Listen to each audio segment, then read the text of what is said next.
ubanza kwisamuraho gake mwana. Oya ibyo nta birimo.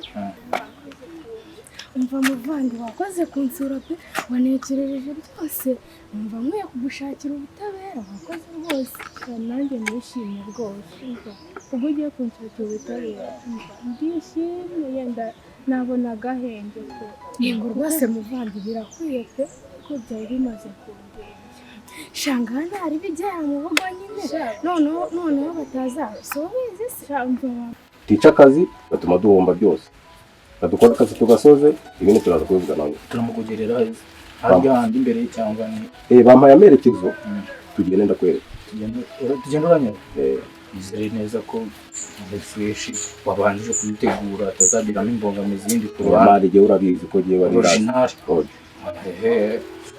utazazana byandi byawe byo gushaka no kundiganiza amafaranga aho yatwagiye mane twagiye kabe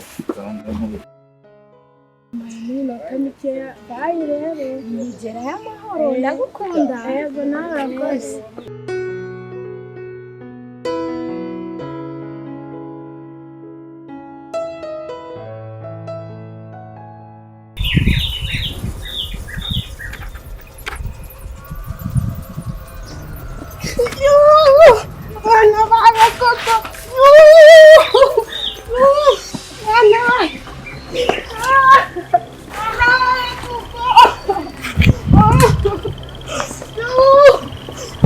Bakunzi ba Ruhire Sinema twabazaniye filimi y'amaseri nziza y'inyigisho wakisangamo hose.